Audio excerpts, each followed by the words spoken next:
I do think that one of the best qualities of leadership is just being able to shut your damn mouth and listen. What type of smart people are you surrounding yourself with now? People like you.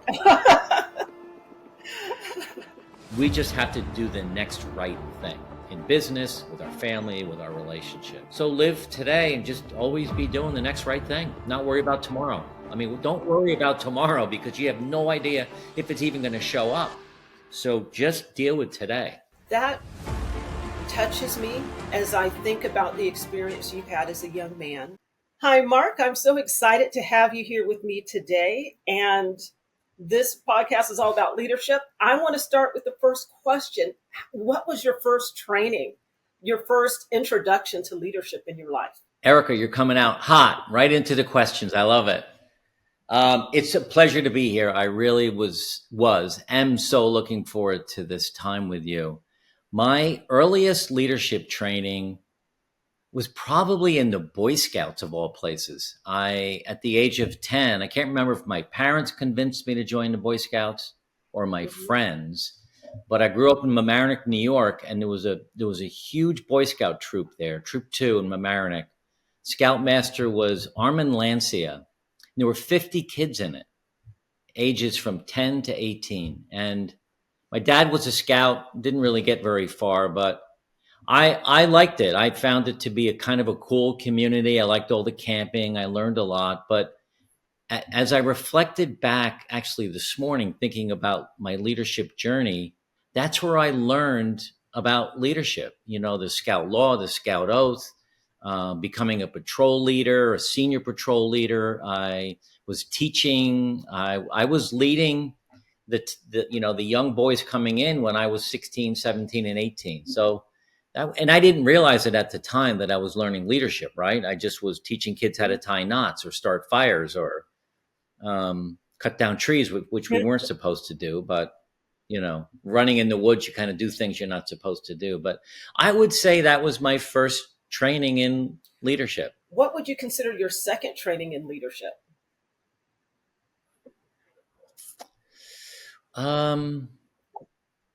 Probably second training. So 18, get out of high school, go to college. Probably the jobs that I had in college. I had 3 jobs while I was going to University of Hartford in Connecticut. I worked in the cafeteria, and I started off in the bottom level of the cafeteria, where you remember when you have a tray of food with your cutlery and all of that and your leftovers, it goes into a conveyor belt, and then I'm on the other side receiving this conveyor belt of food, and I'm putting stuff down a huge disposal, taking the plates and putting it into a rack behind me. And that's like the lowest entry level job. But I worked my way all the way up to the best job, where I was running the food from the kitchen out to the servers. And I was like the cool guy. But I had, again, along the way, had to teach people behind me on how to do the work that I did. So I had that job, and then I got a job in a school pub. And again, I started to manage a couple people. And it's funny, I've not thought about these 2 early trainings until this morning. So it's interesting how far back my leadership training actually does go. What I get from what you just shared is that leadership is not about a specific title that you have. Leadership is an action. You mentioned in both cases, you were teaching people. And teaching people, if I'm working with some of my clients and they're looking for a promotion, I always ask, have you trained your replacement? In many ways, especially with the university job, with food, you were training other people, in many ways training your replacement.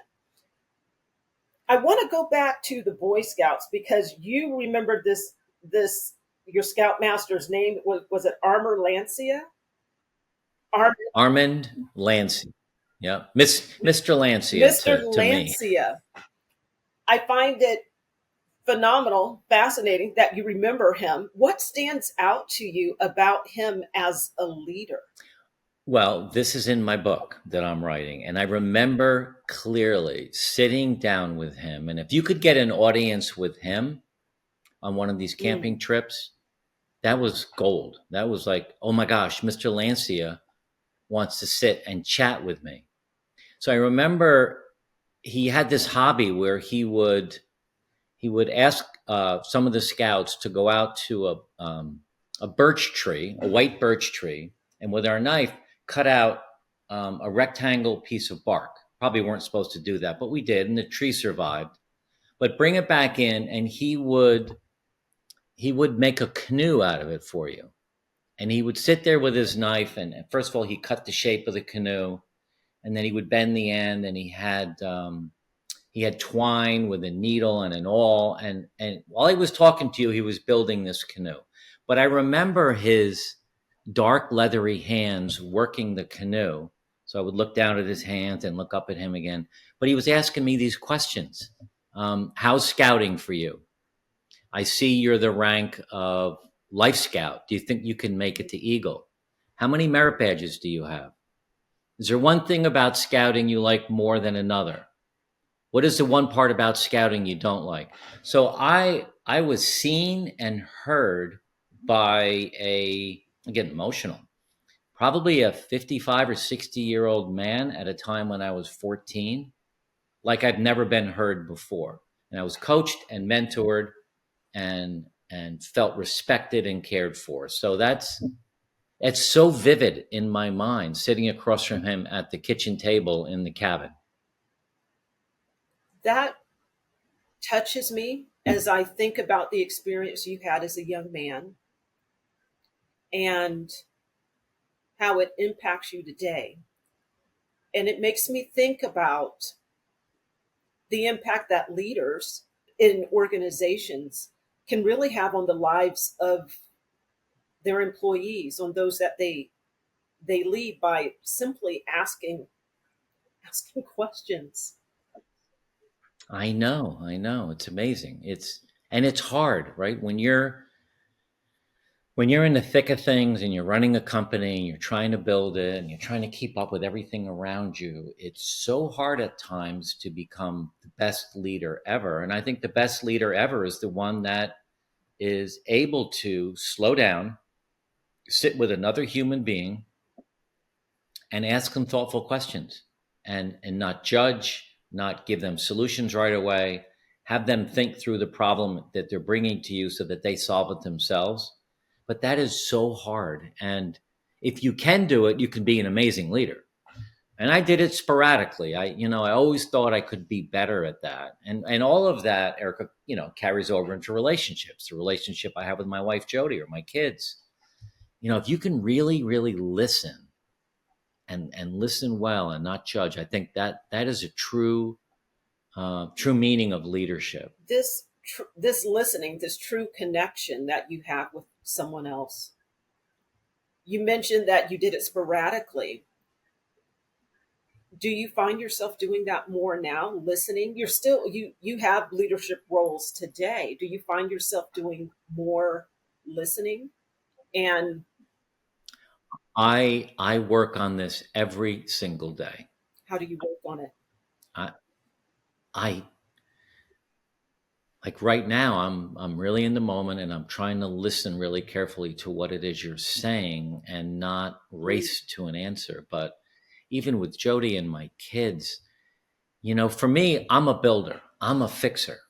I mean, I can fix anything. You bring me any problem, you bring me any piece of machinery or equipment or anything. I'm good with my hands, I'm visual. I can fix it.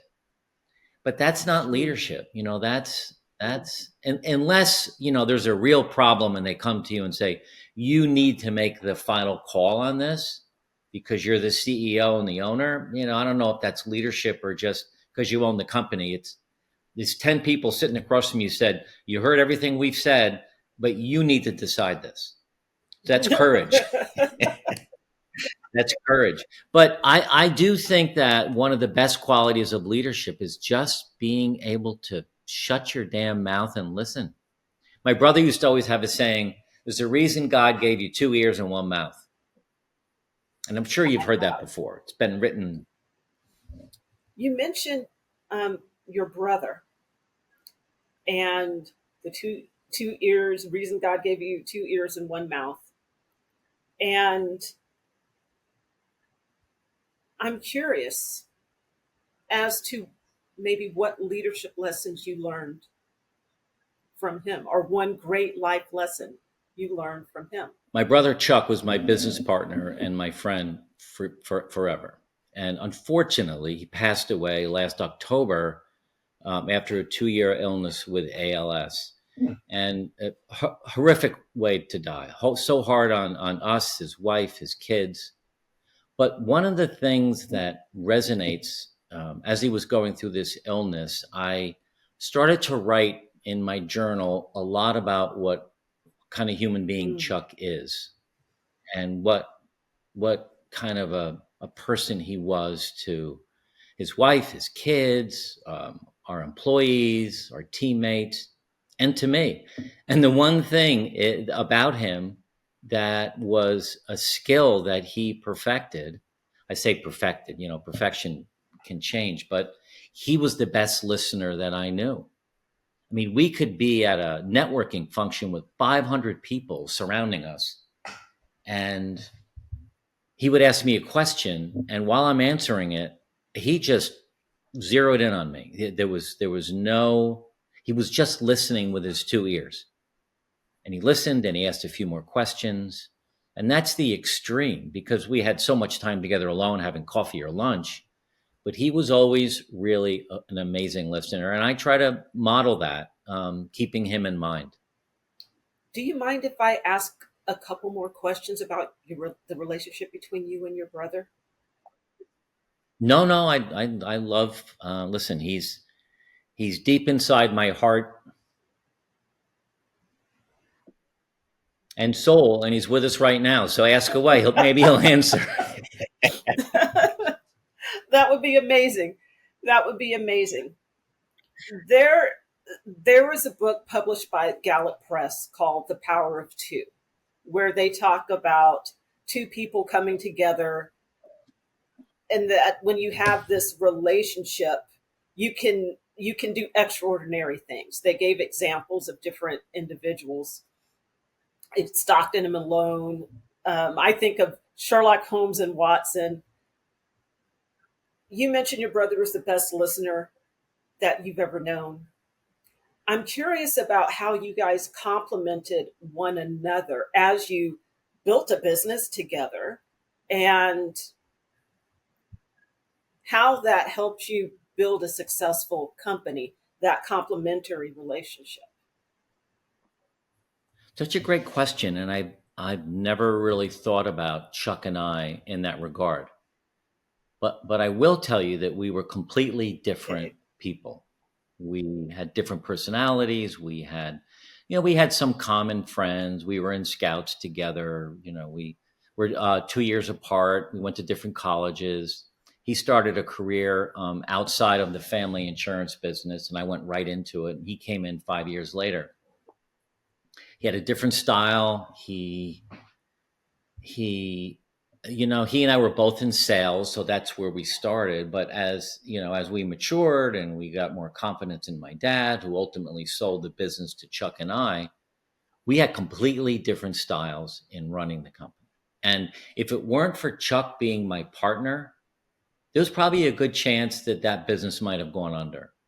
Not because I was reckless, but because knowing he was there as a backstop, as a mentor, as a coach, as a friend, as a business partner, I was the one building it. I was the one taking chances. I was the one always wanted to try something new. And during that phase, Chuck would always be the one to give the wise advice of, we really should think about this in a different way, or we really should sit on this for a week before we make a decision. And during that time, running the company with Chuck, many times I thought to myself, why does he keep throwing an anchor off the back of the boat? I don't understand it. And it really wasn't until we sold the business and we both left the business at the same time, and he lived 40 minutes from here, so we spent a lot of time together. It was only during that time of reflection after the fact that I realized he wasn't throwing an anchor over the back. He was just helping navigate us through the storms that I brought us into. I was not afraid to trying anything new. I'm a quick start. I get an idea and I'm like Yes. all over it. And he's like, all right. And then Chuck had this saying where he say, can we just take a break from innovation? Can we take a break from trying something new? Can we take a break from, doing the next best thing? And I would always say, sure, Chuck would say, let's celebrate. Oh, And I would always say to Chuck, okay, I'm good with that. How long do you want to celebrate for before we start up again? But honestly, if it was just me at the helm by myself, I don't know. I took us over rocks and, into wrong directions probably. It was a 1 and 1 equaled 3 with Chuck and I. So I'm very grateful for all of it that. sounds like that. You mentioned that your sales was your thing, and automatically I'm going, wow, yes. So salespeople are running, ones that are bringing the business to the company. But it's Yeah. good to have that person. I'm trying to remember. I think I read years ago or heard something years ago about the founder of JetBlue, who says he surrounded himself with people that can help really anchor him when he's off with 5 million ideas. He has those people around him to vet those ideas really and say, yes, this is something we can go after, or this is something we might need to squash for now. Your brother, go ahead. It's funny. I actually have a Okay. story around that. Friend of mine worked for the company, and the founder had $100 million he wanted to invest into a satellite or a bunch of Okay. satellites. So this finance guy that worked with him said, "That's a bad idea. I mean, the 100 million can go away. Who knows? But I have an idea for you. There's a new airline starting up called JetBlue. Why don't we put 50 million into the satellite and 50 million into JetBlue, and then we spread our risk a little bit." Well, the satellite, I don't know whether it did well or not, but we all know the story of JetBlue, and it did superb. Yeah. So surrounding yourself with people like that can give you wise and sage advice that you trust really is so critical to building a business or having a family, bringing up kids, whatever it might be. You need to surround yourself with smart people. What smart people do you surround yourself with now? You're in a different, let's say, a different phase of life, and I know you've built a new business and you're doing new work. What type of smart people are you surrounding yourself with now? People like you. There you go. I'll take it. Okay. Yeah. Yeah, people like you, people that we've been in some masterminds together, and that's where we met, in our book writing mastermind. Jody is my second wife. We've been married 14 years, and she came from corporate America. I was an entrepreneur, and I started building this new business alone about 5 years ago. It had my name on it, markhamrollins.com. We were going to coach people entering retirement so they could do it in a more thoughtful way. We do everything non-financial for retirees. But again, I'm a builder, so I'm going here and there and there. And Jody was in the background, just counseling and helping. And I saw the potential of 1 and 1 equals 3 again, like I had with my brother. And in a soft way, in the right kind of way, I convinced Jody to join the business. And now it's the two of us together. It's not me alone. It's not her alone. It's us together. And that we have a YouTube channel. We do coaching and online courses and all of that. But she's part of the team, and she brings that corporate America Mm. structure to me, where I'm like a loose cannon. Let's do this. Let's do that. Let's do this. So Jody really is my best friend, my soulmate, my wife. She's a stepmother of my 3 sons, but really more like a mother. And their mother is still, in the picture. But she's probably my number one person I surround myself with on every issue, big and small. This new relationship that you have with Jody, being partners, she coming from corporate, you being an entrepreneur, she's providing some structure. Can you share a situation where listening to her counsel maybe has helped you grow personally in this new combined venture? Well, first, let me give an example of how it Okay. didn't work, because the business almost failed Okay. because of it. So we're in the very beginning, we wanted to build an online course that people could take to go through Mm. this retirement phase. And we came up with 11 modules: physical wellness, relationships, mental wellness, things like that. And we came up with the 11 names. I said, okay, let's build a module. And she's, no, no, no, no, no, no, no. We need to figure out the which is the first one, which is the second, which is the third. We need to beta test it. We need to do this. And I'm like, oh, this is not going to go good, because I said, no, no, no. We build the 11 and then we move them around a little bit and see what kind. No, no, no, we can't do that. So it was actually a moment in time that I lost my patience with her. I thought for sure this was a bad idea and we shouldn't do it. And then I realized, as we were doing it, the comfort that she gave me with her confidence, her wise and sage advice. And I would say, all right, so let's do it your way. And her way worked to a point, but then the entrepreneurship of me just got stifled, and no new ideas came out because I was working in this rigid system. So we both went along and learned from each other, frankly, that the other person had the best idea. And when you're doing that, these ideas stack on each other and you get more comfortable, you build more trust. And, we've evolved into what I think is an amazing partnership that, we spend 24/7 together. Now, a lot of husbands and wives can say they do the same thing, but, we don't go off to our jobs anymore. We come to this room and we work together. And when we're not working, we're playing golf or pickleball or hanging out with the kids, but we're either doing that or working. So we spend a lot of time Well, it's together. good you like each The only time we're not together is when we're asleep, but we're in the same bed. So pretty much we're still together.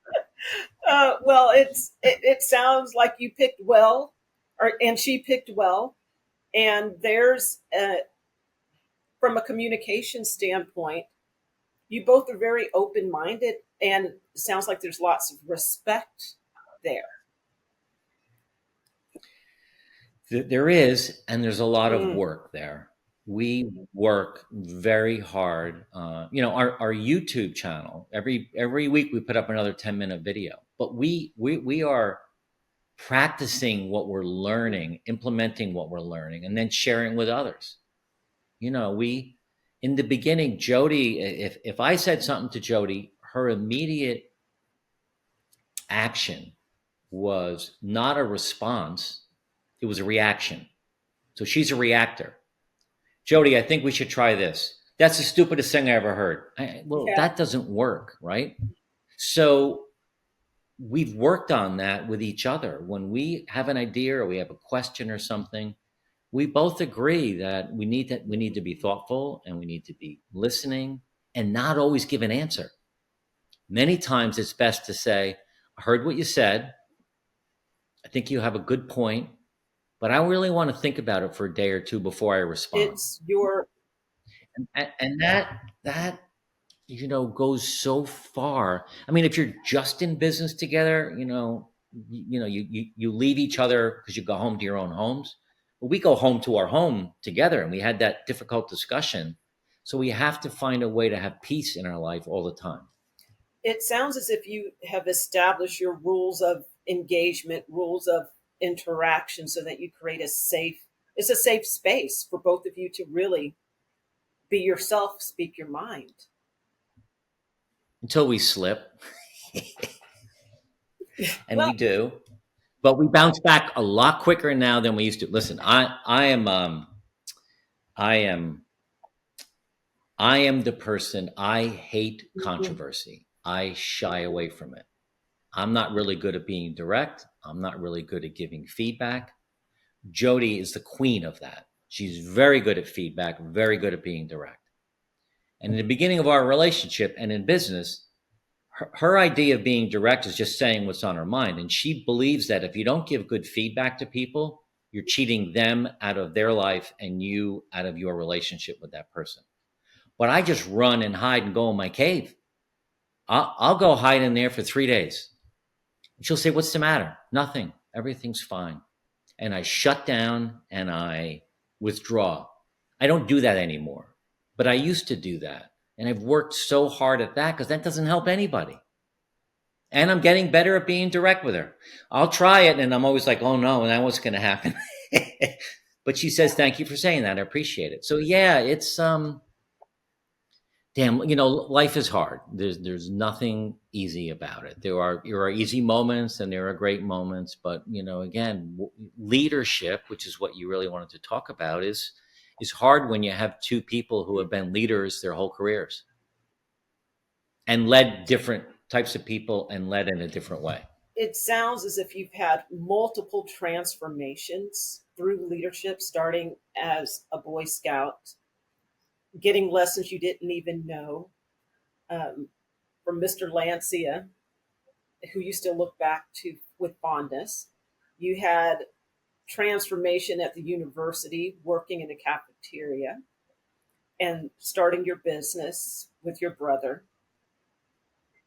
And then the journey now has you with Jody, building a, an amazing business. What is the next step, do you think, in your personal transformation or journey as a leader? Oh, my next step. I'm not sure. I'm not sure how to answer that question. I have gotten really good at being in the Mm, moment. I've gotten really good at envisioning where I want to go and maybe how I want to get there. But I don't think too far out on certain things, except for my health and my wellness and things like that. I've got this vision of being physically independent at the age of 90. So there's that vision helps me get up in the morning early and exercise and meditate, eat right and all of that. Because if I do those things, then at 90, I'll be able to get up and out of a chair without help. I won't need a walker and all of that. But from a leadership point of view, I think, um, I'm writing the book, which will be interesting. That might give me an opportunity to get out and speak to groups of men about their ability to evolve. The name of the book is The Evolving Man: Life Virtues That Men oh, Don't Think About. So I think there's an opportunity for me in that space to bring my leadership skills to that group of people. I just forgot, but I remembered we started a friend of mine and I started an online men's community called the Men's Wisdom Circle, and we once a month for 90 minutes go on and teach about a topic, and then for the next 3 Tuesdays we go on video again and push ourselves to get better at vulnerability, kindness, listening. This month we're talking about mm, change, how to change. So I guess it's evolving in that way. It's not anything I thought I would ever do. When I had my business and then I sold it and I stayed on for another 5 years. That was 10 years ago. I sold it. 5 years ago I left. But just before I left 5 years ago, I thought I would stay in the insurance business and be a mentor and a coach and maybe outsource sales manager for a company. But I didn't want to do that. I didn't know what I wanted to do. And now I found this. So 10 years after selling my company, I've started 3 businesses that I'm so passionate about. I don't even think I'm a miss businesses. So I guess I do know the answer. It's serving others, mm. really just taking whatever talents I have and skills to help people become better human beings. I think that's a great way to spend life, in service of others. And even within that, as you're in the moment with the people that you serve, the lessons will come. You transform with each conversation, I think. I agree. I'm a big believer in the universe, and if you put out positivity, it comes back. If you put out negativity, that's going to come back. So it's having the faith in yourself and the people around you that makes sense and that works. You know, we have 6 children between us, Jody and I. I have 3 sons. She has 3 daughters, and they're all completely different.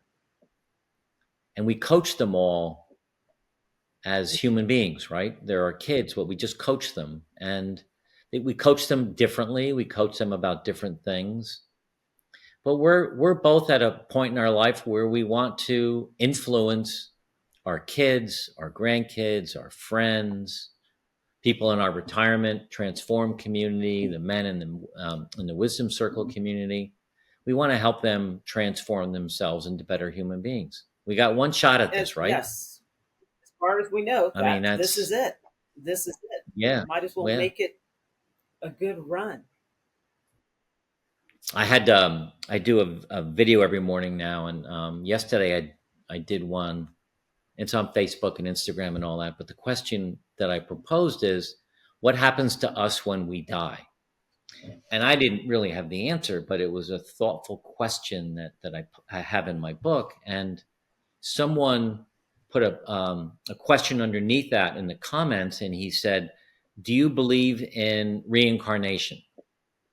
And when I saw that, I thought, well, that's kind of a personal question to ask. And then I thought about it all yesterday afternoon, and then this morning when I got up, and I said, do I?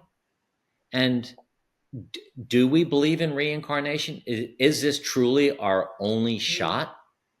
You know, to the point I just made, I don't know. But we have no proof that there is reincarnation. We have no proof there's an afterlife. We can only believe that. But the thing that I think is helpful for me when I think about that is I just got to do the right thing every day.